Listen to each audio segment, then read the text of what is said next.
Salut les mecs, un variateur 12S, vous allez me dire, oh, encore un de plus, tu nous en as déjà montré plein. Et pourquoi je vous parle ici du variateur 12S? Parce que en 12S, on a un problème. En général, pour trouver un variateur qui est cool, point de vue look, montage et utilisation pour ce que nous, on fait en automobile. Il y a tout ce qui est flyer. Donc ici, ça vient de chez Raf Mamba. Je vous laisserai le lien. Là, il y en a déjà qui se poilent en dessous dans le descriptif pour sa boutique eBay, PayPal et envoi DHL Express. Il y a la douane à payer, mais après, au moins, vous êtes tranquille sur l'envoi. Ce genre de variateur coûte à peu près 160 €, pas plus cher qu'un gros vitesse. Et il n'est pas étanche, il est splash proof, faites gaffe quand même. Il faut y monter un bec externe. Et évidemment, il faut tout souder soi-même. Tu reçois la carte de prog avec. Si tu le prends chez Alien Power System, tu reçois un dongle pour mettre sur le PC avec le software Alien.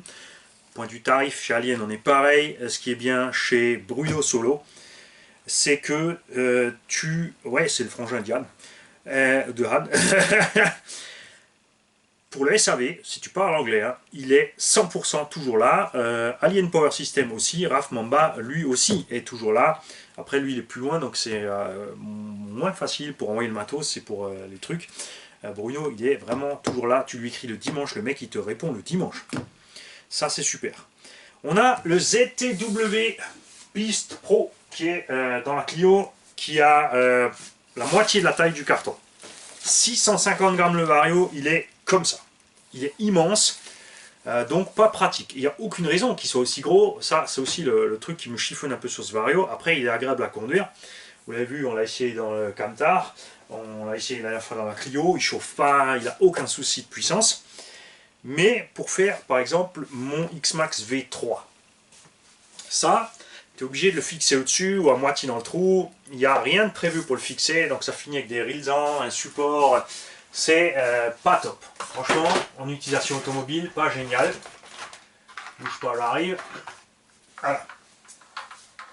Et Flyer nous a fait quelque chose de cool. Qui vont peut-être arrêter parce que en fait il n'y a pas beaucoup de ventes, mais c'est parce que beaucoup de gens ne le savent pas déjà d'une, et de deux, vous allez, ça c'est l'autre raison, vous allez voir tout à l'heure. Donc pour mon X-Max 12S V3, j'ai opté pour un 56-84 parce qu'il rentre, regarde, dedans. Pas besoin de couper quoi que ce soit, j'ai la place pour le descendre, je ne suis donc pas obligé de mettre un gros pignon de 30. Moi je monte pas un combo 12S pour aller à une vitesse de fou inexploitable et me finir dans la prairie avec mon X-Max. Avec un gros moteur, tu auras le problème aussi du poids, 1,2 kg. Là on a 100 grammes de plus à peine que le moteur d'origine. Et regarde ce qu'on a là, ça fait plaisir. Un Vario Flyer 12S. Waterproof, qui disent, bon, tu feras gaffe, tu resteras splashproof quand même. Le port de prog, que tu peux utiliser donc avec la carte de prog ou avec le software Flyer pour régler. Évidemment, alimentation plus moins. Les cosses pour aller au moteur. Dans un boîtier, soit, là c'est un peu rose, comme ça, c'est dommage, soit argenté. Un gros ventilo full alu. Après, c'est moche. Honnêtement, c'est moche. C'est clair, mais regarde-moi la taille de ce vario, il est à peine plus gros qu'un Max 8. 5, pardon, 6, Max 6, entre Max 6 et Max 5. Ce que j'aime pas du tout, par exemple, c'est les vis crucis à bois qui ne sont pas dans... Ce côté, c'est fraisé, et le gars qui a monté de l'autre côté, il n'a pas fraisé. Ça, c'est dommage, mais c'est du détail. Ce qui est bien, ce qui est vraiment génial, on a un bec externe, les mecs. On a un bec externe interne de ce vario. Donc plus besoin de rajouter une batterie et un truc externe, enfin un transfo, soit une batterie directement dessus. Bouton on-off, par contre là, ce type de bouton on-off mal pensé pour la fixation. Après ça se remplace comme tu veux, c'est pas un problème. Tu as juste un plus un moins, il n'y a pas de prog à faire avec ça. Et ce qui est génial avec ce vario, c'est qu'on aura moins de soucis pour réussir à le rentrer dedans. Hein, moi je vais te faire ça à la one again, on va l'enfoncer avec un gros coup de masse. Non, je rigole. Il est beaucoup plus compact, il rentre pas tout à fait maintenant ici dans le X-Max. Par contre, tu vois, dans une FG 12S, super sympa pour monter ça. Dans un Losi 5B brushless, dans un... Qu'est-ce qu'on pourrait encore mettre là-dedans? Je parle Il y a MCD et il y a Losi 5T, mais 12S dans un MCD Losi 5T, c'est vraiment le strict minimum. C'est des caisses de 16 à 18 kg. Mettez plutôt du 18S. Honnêtement, c'est clair, si tu veux profiter de ton autonomie, tu balances 18S. Des caisses aussi lourdes. Ouais, MCD, ça me démange. Et autre chose aussi, grande nouvelle, parce que c'est vrai que Léopard m'en avait parlé, mais j'ai pas fait gaffe. Et là, j'ai discuté avec un autre adepte des grosses échelles. Yankee est toujours sur le marché. Allez voir yankee-vintage.fr. Vous pouvez toujours acheter du matos Yankee. Il s'est posé la question, le gars qui tient ça, il faut que je l'appelle, parce que lui, il s'est posé la question pour le brushless, il sait très bien que ça commence à venir. Donc il fait des supports moteurs pour monter les Yankee en brushless. Tu peux avoir les pièces pour les vieilles, pour ceux qui ont des vieilles. Pourquoi elles sont vieilles? Parce qu'elles sont hyper solides, donc forcément tu en as encore à la maison éventuellement.